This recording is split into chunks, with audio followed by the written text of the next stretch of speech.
Chachapoyas is an ancient city, once effortlessly mingled among the mountains of northern Peru. At an elevation of 2,335 meters, it is still an inhabited location that was once the home of a little-known or indeed understood enigmatic civilization known as the Cloud People. Situated in the mountains far from the Peruvian coast, although this didn't apparently stop them somehow creating elaborate jewelry from seashells, Chachapoyas remains extremely isolated to this day. Only ever accessed by enthusiastic hikers, adventurers, and airlifted scientists, it is a site like many others we have covered which dot our planet, that, through our own research, has been revealed to have a contradictory explanation for their construction. Indeed, these sites are dated too, and subsequently tagged to convenient culprits. We have not only found compelling evidence to suggest that this most isolated, once thriving location is one of the oldest pre-Incan relics anywhere in Peru, but that the datings of such sites is often a funded conspiracy rather than a reality. Los Pinchudos is an elaborate Chachapoya tomb complex molded into a high rock face. It is a natural and cultural World Heritage Site and is guarded 365 days of the year and closed off to all except specific scientific exploration. What is remarkable about the site is the fact that the wooden statues marking the tombs have mysteriously survived the ages. These statues were used by academia to date the site. However, although the explanation for the statue's survival is apparently, quote, an arid climate, end quote, the actual site displays evidence of a far greater antiquity than these timber ghosts. Wooden artifacts rarely survive the humidity found within the Peruvian mountains, and although scientists attribute the figure's preservation to the site's location in an arid climate, the site, when discovered, was in such disrepair, an emergency conservation effort was launched to save it from further erosion. Many believe that the tombs would have been lost completely without Church and Peruvian conservator Ricardo Morales Gamarra, who restored the eroding foundations. The clay and stone tombs of the complex also have wooden roofs and have surviving Inca paint in red, yellow, black, and white. We feel, due to the other compelling evidence that has been gathered and subsequently shared upon our channel, along with the extensive erosion found at many of the sites attributed to the Chachapoyas, that there may be a high chance that the wooden roofing and statues commemorating the graves may have been another conservation effort, performed by people placed more recently within history, people modern academia claim as the original builders. Is it possible that with the extensive erosion evident at the site, in contrast to the highly preserved and seemingly recent wooden monuments and protective roofing, that we are actually looking at more than two building phases upon these tombs? An original construction, followed by a later Incan conservation effort, and then a modern correction? We find the evidence to suggest such highly compelling. In the past, whenever an artifact or ancient ruin was to rear its unexplainable head, funded parties would scramble to quickly rebury them within museum archives or to simply ignore and not publicly share such discoveries. As such, many of the sites that we cover here upon our channel are not only notoriously difficult to track down and study, but are also very often unfamiliar to our many viewers. One continues their way through the same journey as you and I, by perusing the many subjects we have already covered. The feelings of confusion as having never been confronted with said locations and data therein actually becomes a sense of predictability and a symptom of a much larger conspiracy. As we push on with more and more sites and artifacts, further compounding the proof of this cover-up and deepening our evidential arsenal regarding this ignored and in some cases suppressed history upon our planet, it is inevitable that sooner or later the movement will indeed begin to move. And this is our mission. The Inga stone, located in the middle of the Inga River in Paraíba State, northeast of Brazil. An artifact like any other which has an unexplained and possibly controversial history is little known to the world. It is a rock formation which covers an area of approximately 250 meters squared. However, upon this enormous rock is an unknown language with quite possibly an untold story. 46 meters long and 3.8 meters high, there are etchings made all over this stone, whose meanings, although extensively studied by some of the best minds on the planet, remain unknown and undeciphered. Several figures are carved in low relief, illustrations of animals, fruits, and human constellations like Orion and our very own Milky Way can be seen. Scholars presume that it was created by natives that lived in the area until the 18th century, although any compelling evidence to support this claim has yet to surface. Thought to depict animals, fruits, weapons, humans, possible ancient aircrafts or birds, and what appears to be a table of contents, with stories divided into sections with each symbol connected to the number of a chapter. What it says is not known. Ignatius Rollum, professor of Greek and Latin theology, argued the symbols were similar to ancient Phoenician carvings, while others felt the symbols were related to ancient ruins. An additional popular hypothesis is, of course, ancient aliens, since the Inga's symbols were so different to any others found. Some researchers, such as Claudio Quintans of the Paraibano Center of Ufology, has postulated that a spaceship landed in the Inga area during this ancient time, and the symbols were probably drawn by these extraterrestrial guests. An incredible stone, with a history we may one day unravel. The Great Pyramids of Giza. Undoubtedly some of the most incredible ancient monuments to be found anywhere on Earth. Just how old are these structures? 4,000 years? 10,000 years? 100,000 years? We recently uncovered the astonishing megalithic blocks once exposed upon the east side of Cheops. Blocks which indicate that the entire skeletal structure of the pyramid is actually made with blocks similar to those found at Baalbek.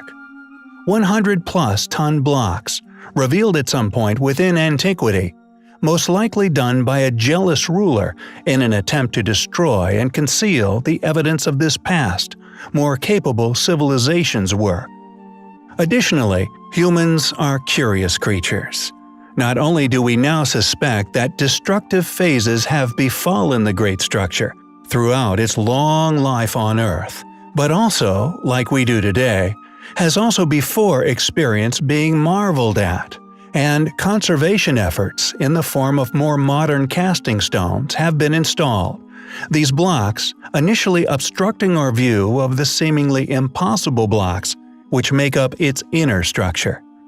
Is there any proof to support such claims of an enormous age to be found anywhere else on Earth?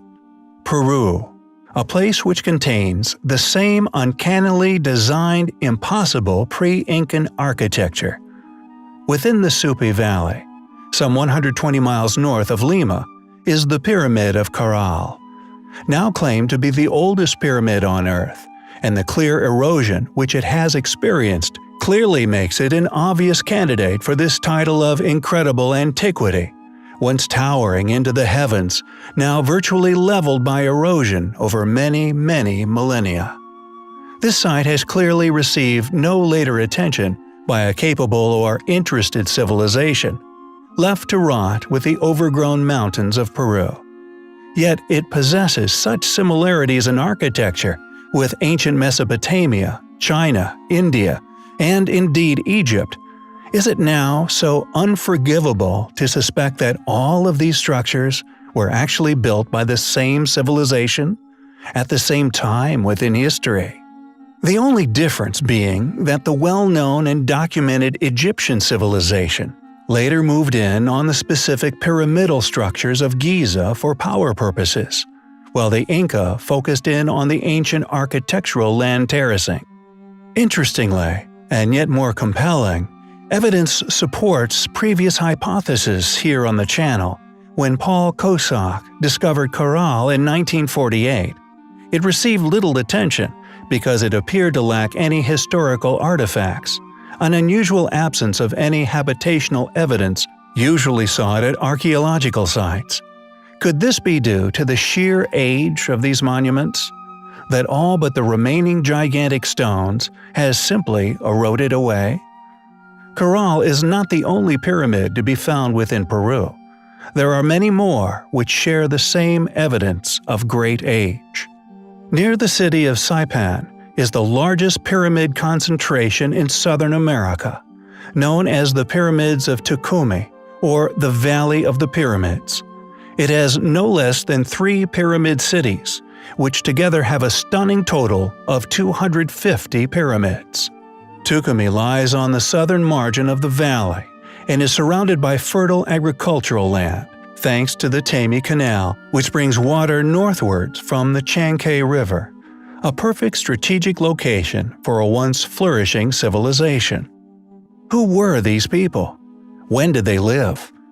Thanks to ongoing research, not only is the officially upheld story surrounding such cities crumbling, but we are now getting closer and closer to finally answering these questions. Ollantaytambo, probably one of the most visually perplexing sites within Peru, claimed to be that of the Incas and at an altitude of 2,792 meters above sea level. Once one takes a good look at this place, it becomes near impossible to believe that the Incan civilization, with their access to such limited technologies, could have created such a place. During the Inca Empire, Ollantaytambo was the royal estate of Emperor Pachacuti.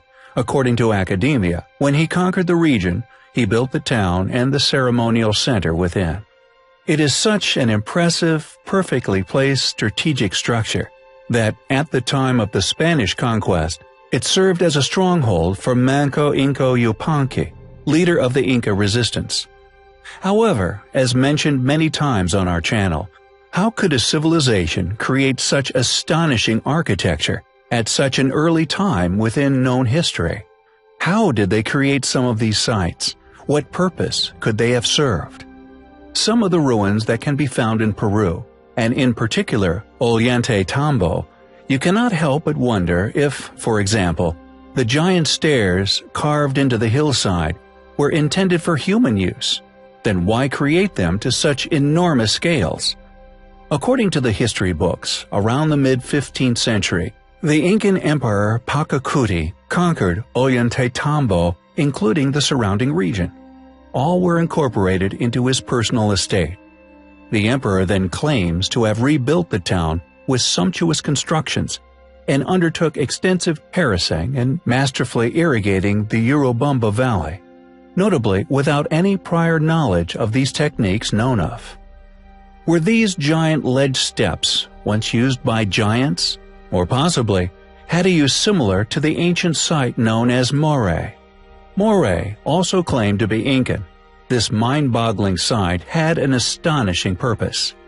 It seems the builders of this enormous structure were masters of horticulture. They had somehow figured out that by creating these raised ledges at particular angles to the seasonal winds and sun, using this to slowly acclimatize plants previously not suitable to that climate over many generations. Perhaps this is what Ollantaytambo was used for. Moray is little shared by academia. Indeed, its existence and one's function is difficult to explain with modern paradigms. And although not giants, we feel the site's once use was no less impressive.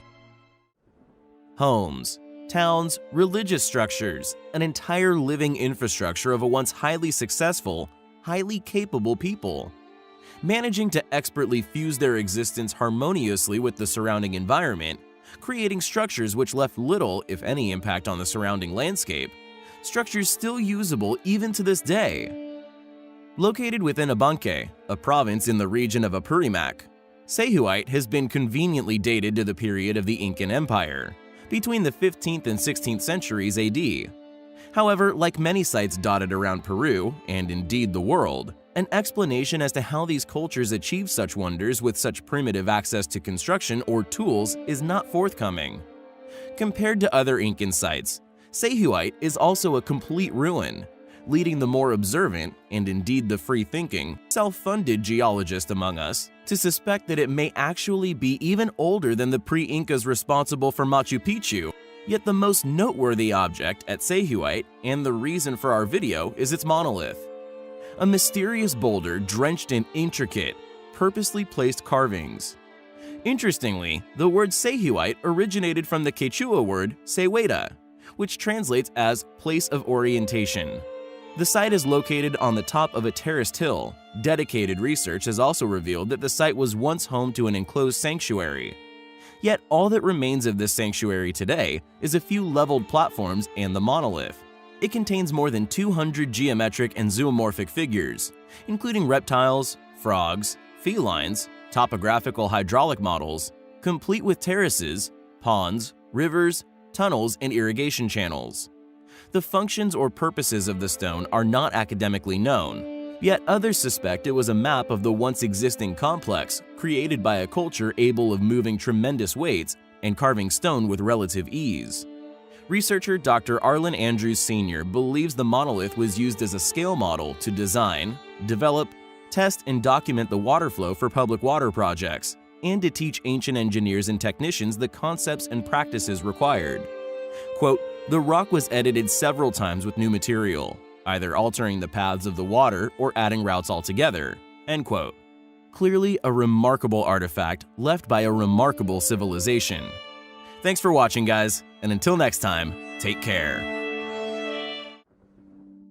Tambo Machai is an ancient site located within Peru that, like so many others within this remarkable landscape, clearly demonstrates a level of sophistication within its stonework, unquestionably far out of the reaches of those who are academically claimed to have been the builders of these remarkable sites. It is a site that not only possesses the same mind-boggling methods of polygonal masonry as that of Machu Picchu and Sacsayhuaman, among many others, but also exhibits an excellent example of the levels of refinement that also went into the building of the irrigation systems throughout the area, systems that, although unimaginably old, still function perfectly to this day. Furthermore, and perhaps most intriguing regarding this area, even eclipsing these astonishing feats of ancient engineering, is an area in particular which exhibits some of the most perplexing peculiar feature to be found anywhere in ancient Peru. This area of stone is not merely vitrified, but was, at some point within the distant past, turned to lava. With the limited investigations available, predictably none of which undertaken by funded academics, it has been revealed that this mysterious event did not occur as one would have presumed from a heating from above, but from beneath, or perhaps from within the center of the stonework, successfully melting the stone wall in its entirety into a pool of liquid magma. And although largely overlooked by tourists, and indeed academics alike, the evidence of the stone having once turned to liquid is undeniable. The question then, what turned this stone to liquid? Was it some form of weapon? Or perhaps is this evidence to suggest how polygonal walls were once built? Perhaps these as yet unexplained polygonal walls were constructed with such precision due to a past ability of its builders, able to melt and shape these stones prior to placement. Or perhaps, could this melted stone be evidence of a war? One that occurred between the inhabitants of these ancient ruins and an unknown entity, ultimately resulting in their demise. Perhaps being the reason why these highly advanced, highly capable ancient people from these civilizations not only mysteriously disappeared, but left many a quarry amid ancient stonework seemingly abandoned, left where we find them today. In another area of the world, far away from Peru, there also exists compelling evidence of such a war, having actually once taken place with a possible entity from above. Eerily, this site is claimed as the remnants of a battle with God, specifically surrounding the biblical story of Sodom and Gomorrah. Sulfur balls embedded among the landscape at this specific site is undoubtedly compelling evidence to support these accounts of war, a holy war undertaken at this specific location that, regardless of Holy Scripture, was fought with a foe of considerable ability. Exclusively found at these sites are white, pure sulfur balls embedded in the mortar that now, due to their tremendous age, are slowly turning to powder.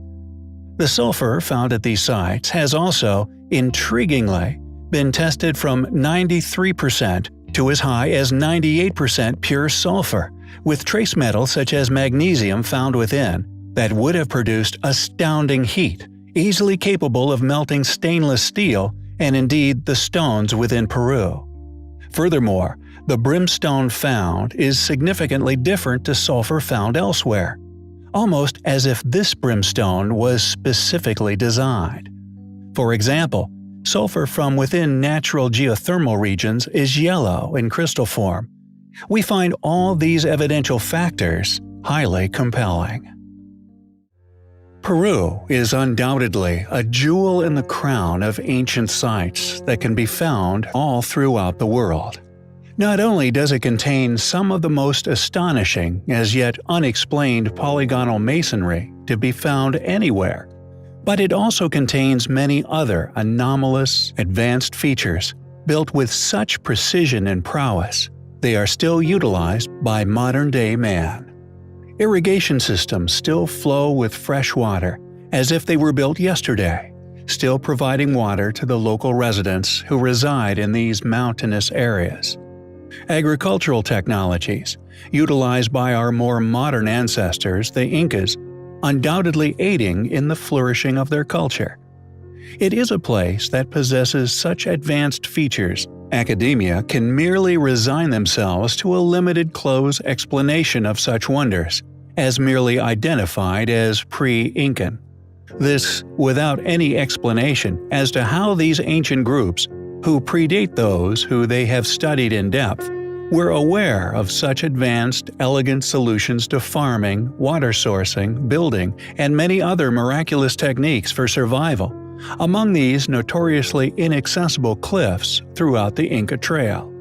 However, deep within the Andes, far away from the well-worn tourist routes, is possibly one of the most perplexing ancient ruins of them all. Known as Napahuaca, it is a rock-cut ruin that is seemingly placed alone in a place of no initially obvious significance, no indication that it was linked to any existing pre-Incan ruin. Yet the precision and indeed obvious effort that went into the creation of this anomalous artifact is undeniable. Carved into the mountainside, strongly reminiscent of false doors, features that can be found among many ancient ruins around the world, that, according to numerous ancient legends, were used by spirits to enter and exit the realm of the living. It is intricately designed, features smooth, seemingly laser-cut surfaces, which, in regard to its dating, is nothing short of astonishing. Found at an altitude of nearly 3,000 feet above sea level, it contains many baffling features, which may indicate why this seemingly inconspicuous location was selected. The ceiling and floor of the cave entrance, for instance, not only appear as if it was hewn with laser-like precision, but were also carved at two precise separate angles, one of 60 degrees and another of 52 degrees. These angles, intriguingly, are also found within the Great Pyramids of Giza at numerous locations. Furthermore, whoever constructed this possible false door somehow picked the only spot upon the mountain that contained traces of a mysterious blue stone. This blue stone, only found within this specific spot, has for many years been utilized within modern technology for its unique characteristic for its piezoelectric properties, a type of crystal capable of generating an electrical charge, used by radio manufacturers for many decades within receivers. The rock chosen for the specific location of the carving is also, intriguingly, magnetic in nature. What's more, if one travels exactly halfway around the world to the UK, The false door aligns perfectly with Stonehenge. Why was this false door created? How was it created with such precision? What tools were utilized by ancient man to achieve these feats of ancient engineering? Why was it placed at this specific location, a place that has been discovered to contain mysterious blue crystals with unique electrical properties? Is this false door, like many alternative researchers have postulated, a portal of some kind, allowing the teleportation of an ancient advanced civilization? We find the location, the precision involved, and indeed the other intriguing characteristics surrounding this mysterious anomaly highly compelling.